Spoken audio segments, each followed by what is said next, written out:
Hi guys, welcome to EduTap. So in this video, I'm going to share with you complete information regarding reports and analysis for RBI Grade B.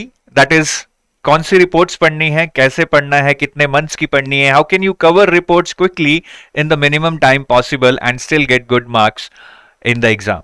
तो चलिए शुरू करते हैं and be with me for the next 7 to 8 minutes. That is what I need to make things crystal clear to you. And before I proceed ahead, I would request you to subscribe to our YouTube channel in case you have not subscribed to, and you can also join our Telegram channel for some free content. The link to join this Telegram channel is given in the description of this video. Reports and indices. सबसे पहले हम reports and indices क्यों पढ़े, इनकी क्या importance है, और एक और भी बहुत इंपॉर्टेंट क्वेश्चन है that are reports and indices only important for phase 2 और they are asked in phase 1 also. So answer आपकी स्क्रीन पे है. You can clearly see that in phase 1 reports and indices 6 to 9 marks के आते हैं. Phase 2 में तो ESI में there lot of questions based on reports and indices. Out of 50 marks of objective paper 15 से 20 marks it keeps on varying each year, may be 12 भी रह सकता है, but there is lot of questions asked from reports and indices in your phase 2 objective ESI paper. And in phase 2 objective FM, not much reports are asked from the financial sector, but if union budget is released close to your exam, which is the case this time, they can ask you some questions on union budget also.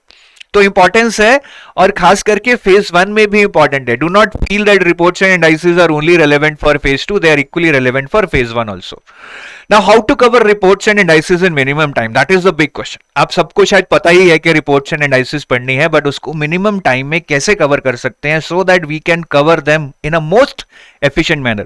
For that I am telling you 4-point filtration technique. If you can apply this 4-point filtration technique that is in front of you and I am going to explain now, you can cover the entire set of relevant, I repeat, the relevant reports in very quick time like this.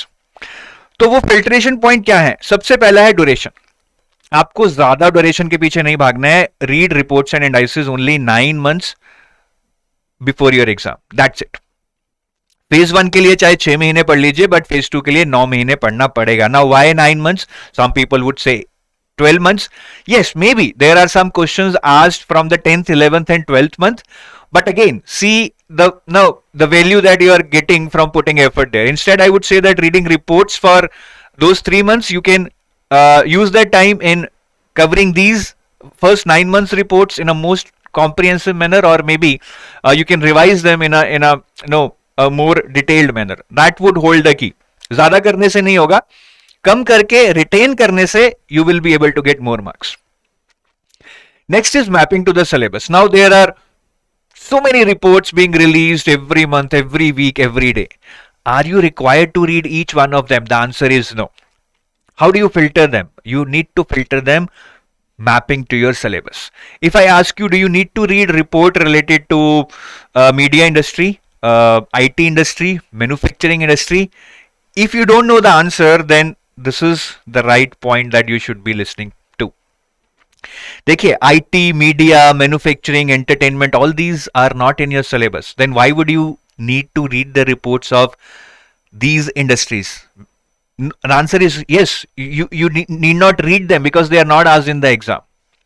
आपको सिर्फ वही reports पढ़नी है जो आपके syllabus से map होती हैं, because if you see previous year papers for past 5 years, 90% of the times the questions, the reports that have been asked are related to your syllabus. उसमें सबसे इंपॉर्टेंट आपका health, education, gender issues, poverty, sustainable development, environmental issues, climate change, इनमें से सबसे ज्यादा आते हैं. Then economy पे, जीडीपी पे कोई रिपोर्ट है, उस पे भी क्वेश्चन आए हैं. ग्लोबलाइजेशन पे कोई रिपोर्ट है, उस पे भी क्वेश्चन आ सकते हैं. बट ओवरऑल ये सिलेबस से रिलेटेड ही आपको सारी रिपोर्ट्स पढ़नी है. Do not try to go beyond the syllabus. You don't have time for that, trust me. ये आपको भी पता है, मुझे भी पता है, टाइम लिमिटेड है, रिपोर्ट्स बहुत सारी हैं, बहुत सारा डेटा है, बहुत सारे फैक्ट्स हैं. So why to waste our time on doing too many things? Rather concentrate on doing limited things and revising them multiple times. Next is selected organizations. This is the next filtration point. Once you learn that I have to do these selected reports which maps to my syllabus, right, you can further filter them for selected organizations. Education sector की report आपको पढ़नी है, but if that report is released by some private organization, do you need to read them? No. Sir, guarantee है क्या question नहीं आएगा? Guarantee नहीं है, बट अगेन एफर्ट देकर कितनी वैल्यू मिल रही है, that is you need to realise. So again, if you see 90% of the times the questions that they are asking are from the reports that are released by organizations of national and international stature. क्या मतलब है? बड़ी भरकम जो organisations हैं international level पे या national level पे, जैसे कि UNICEF, UNEP, world bank, IMF, United Nations, UNESCO, Asian development bank. India की बात करें तो NITI Aayog, RBI, SEBI, ministry of finance, OECD global level पे, WTO, and the reports by relevant ministries. By relevant ministries I mean from the topics. Ministry of Health की है, Ministry of Education की है, Ministry of से वुमेन एम्पावरमेंट की है. जो इन topic से रिलेटेड मिनिस्ट्रीज हैं, अगर उनकी रिपोर्ट्स आती हैं वो भी आपके लिए इंपॉर्टेंट है. तो सिलेबस से टॉपिक्स मैप कीजिए और उन टॉपिक्स पे सिर्फ सेलेक्टेड ऑर्गेनाइजेशंस की रिपोर्ट्स पढ़िए. Do not read any report by any organisation, that is not going to help you out. तो ये याद रखिएगा, ठीक है. इन्हीं ऑर्गेनाइजेशंस की रिपोर्ट को प्रायोरिटी दीजिए, then only go beyond this. May be after that you can read reports by other organizations for the topics that are in your syllabus. अब नेक्स्ट क्वेश्चन है, सर मैं सिलेबस से भी map कर लूंगा, मैं सेलेक्टेड ऑर्गेनाइजेशंस की भी देख लूंगा, then also there are lot of reports, how do I handle that? And each report is a very bulky report, that is the problem. आप यूनाइटेड नेशंस की कोई भी रिपोर्ट उठा लीजिए, इट रन्स इनटू 50, 100 और may be more, sometimes 200 to 300 pages. How can you cover that? The cheat code here is read the summary. Many of the reports give summary along with the main report, जो कि 20-25 pages की होती है. अगर summary भी बड़ी है, suppose summary is also 50 pages, then obviously it's not worth it to read that 50 pages worth of summary. Then what you need to do is read that report from the newspaper. Newspaper से वो report पढ़िए, कुछ नहीं है, Google पे जाके उस report का नाम, ईयर लिखिए, प्लस लिखिए the Hindu. It will take you to the link where that report would be covered in the Hindu newspaper, and you can read the entire article there. The most important aspects would be covered there. Sir ये तो risky हो जाएगा, 50 page की summary को हिंदू ने तो 2 page में cover कर दिया. क्वेश्चन बाहर से आ सकता है, बिल्कुल आ सकता है, but then it again depends upon how much time you have. एक रिपोर्ट के 50 पेज पढ़ने से अच्छा है 40 रिपोर्ट के 2-2 पेज पढ़ें with the most important information. Your strike rate will immensely improve there. एक एग्जांपल दिखा रहा हूं यहां पे छोटा सा.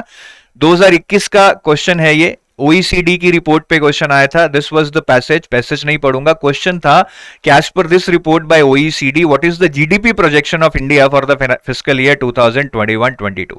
जीडीपी प्रोजेक्शन पूछा था. अब ये रिपोर्ट तो बहुत बड़ी होगी. If I start reading this OECD report from our original source, it will take me hell lot of time. लेकिन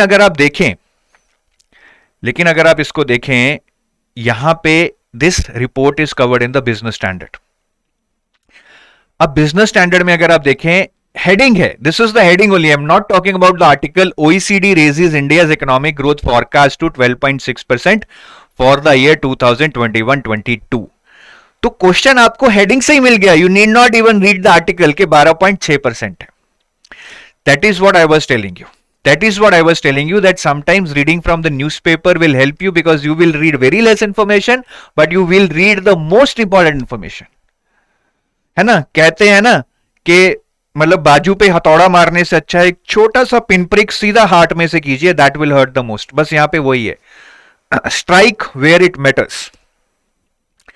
तो ऐसा करने से I repeat, there is a risk कि अगर OECD रिपोर्ट पे क्वेश्चंस 4 आते हैं तो आप 4 नहीं कर पाएंगे ऑब्वियसली, बट शायद अगर आप 2 या 3 भी कर पाएंगे, it will be good return for the effort that you would have put in. और ये स्ट्रैटेजी वही लोग अपनाए, those are short on time, जिनको लग रहा है कि सारा नहीं कर पाएंगे, they can at least give their best shot by using this strategy, by using this 4-point filtration technique for reports.